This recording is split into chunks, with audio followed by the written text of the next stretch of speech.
Ito ang 10 mga bagay na kailangan mong malaman about sa mata. Hi mga idol, ako si Doc Doms. And welcome back to my channel.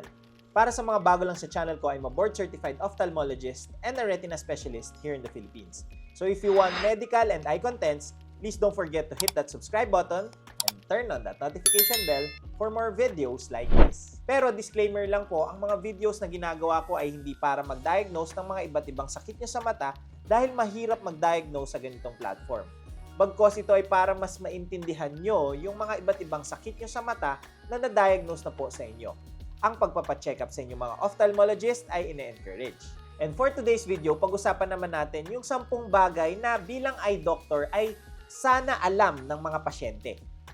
Tara, let's discuss. Alam nyo, bilang ophthalmologist ay marami akong pasyente na pumupunta sa clinic araw-araw at nagtatanong ng mga bagay na pare-pareho at paulit-ulit lamang. Kaya naisip ko, bakit hindi ko na lang i-share sa inyo yung mga bagay na sana alam nyo na bago kayo pumunta sa mga clinic ng mga doktor sa mata. Para kung kayo man ang magpapatingin ay mas magiging handa na kayo, alam nyo na yung mga dapat nyong gawin at mas maaalagaan natin ng maayos ang inyong mga mata. Simple lang ang mga ito, pero kung susundin nyo ay magiging life-changing ito para sa kalusugan ng inyong mga paningin. Unahin natin yung mga daily habits na akala nyo ay okay lang gawin pero pwede palang makasama.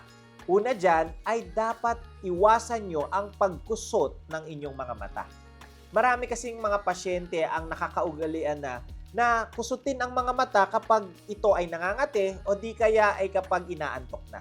Pero alam nyo ba na ang paulit-ulit na pag-rub ng mata, lalo na kung ito ay madiin, ay pwedeng mag-cause ng tinatawag na keratoconus. Isa itong kondisyon sa mata na kung saan nagkakaroon ng pagnipis at pagbabago sa shape or hugis ng cornea.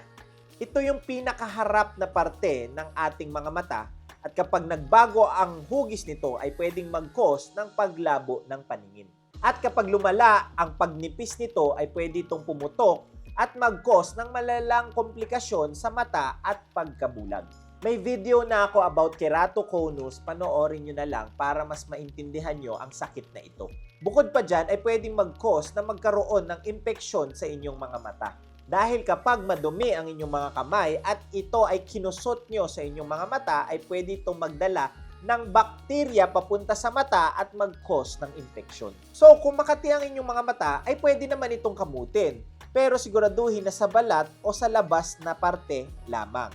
Huwag itong kukusutin ng madiin or malakas. Makakatulong din ang paglagay ng cold compress kung ito ay nangangate o di kaya pagpatak ng mga artificial tears or lubricants. At kung hindi talaga mapigilan ng pangangate, ay dalhin na ito sa inyong mga ophthalmologists. Pangalawa ay sundin natin yung 20-20-20 rule. Dahil alam ko karamihan na sa atin ngayon ay nabababad na sa mga digital devices tulad ng cellphone, yung mga gadgets, iPad, computer at iba pa. Dahil ang matagal na exposure sa mga ito ay pwedeng mag-cause ng mabilis na pagtuyo ng mata or dry eyes at digital eye strain or mabilis na pagkapagod ng mga mata. Na nagawan ko na rin ng video na pwede nyo na ring panoorin. Kaya tandaan na every 20 minutes na nakababad kayo sa cellphone, gadgets at digital devices ay magpahinga kayo ng at least 20 seconds at tumingin kayo sa malayo at least 20 feet away.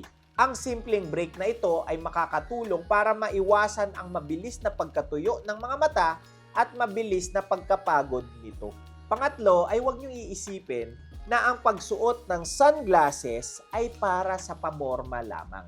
Ang totoong silbi nito ay UV protection para sa ating mga mata. Dahil ang araw, kahit hindi mainit, ay nag-e-emit yan or naglalabas ng ultraviolet rays na pwedeng makasama sa ating mga mata. Pwede tayong magkaroon ng mga iba't ibang sakit sa mata tulad ng katarata, pugita or pterygium, at macular degeneration. Kaya kung lalabas kayo, lalo na kung tanghaling tapat, ay siguraduhin na huwag kakalimutan magsuot ng sunglasses na may UV protection. Siguraduhin na meron itong 100% UV protection at hindi pwede yung basta tint lamang. Nagawan ko na rin ng videos yung mga iba't ibang sakit sa mata na nabanggit ko. Yung mga sumusunod naman ay yung mga common misconception na lagi kong naririnig. Pang-apat, marami pa rin ang naniniwala na kapag nagbasa ka sa madilim ay pwede kang mabulag. Hindi po ito totoo. Pero pwede pa rin mapagod ng mabilis ang inyong mga mata dahil mas mahirapan itong mag-focus sa madilim. Pero hindi ito magdudulot ng permanenteng paglabo ng paningin. Gayunpaman ay huwag niyong makakasanayan ito dahil mabilis nga mapapagod ang inyong mga mata. Panglima, marami ring pasyente ang naniniwala na kapag lagi mong suot ang iyong salamin o di kaya pag hindi mo ito sinusuot ay mas lalong tataas ang grado ng mata mo. Ang totoo, yung mga eyeglasses hindi yan nagpapahina or nagpapataas ng grado ng mata. Ang trabaho ng salamin ay para itama ang focus ng ilaw sa loob ng mata para makakita tayo ng malinaw na siyang problema sa mga may grado sa mata.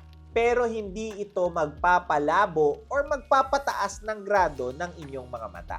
Ang pagtaas ng grado ay genetics usually dahil ito sa pagbago ng shape ng inyong mga mata. Kaya huwag nyo nang sisihin ang mga salamin sa pagtaas ng inyong mga grado, suot nyo man ito o hindi. Pang-anim, about naman sa eye vitamins. Lagi rin natatanong sa akin na kung meron bang eye vitamins na kayang magpalinaw ng inyong mga paningin. Ang totoo, hindi po magic pill ang eye vitamins. At yung mga supplement na vitamins ay hindi laging kailangan ng ating mga mata. May mga specific eye conditions lang tulad ng age-related macular degeneration na kung saan nakakatulong ang AREDS2 formula. Ito ay naglalaman ng mga vitamins at minerals tulad ng vitamin C, E, zinc, lutein at zeaxanthin at iba pa. Pero para sa mga taong walang age-related macular degeneration, ang pagkain ng balanced diet na may gulay at prutas ay sapat na. At hindi ibig sabihin na pag-iinom ka ng bitamina sa mata ay hindi nalalabo ang inyong mga paningin. So pwede naman kayo mag-take ng eye vitamins kung gusto nyo, pero siguraduhin na ito ay ibibigay or nakonsulta nyo sa inyong mga doktor. May video na rin ako about age-related macular degeneration para mas maintindihan nyo ang sakit na yan.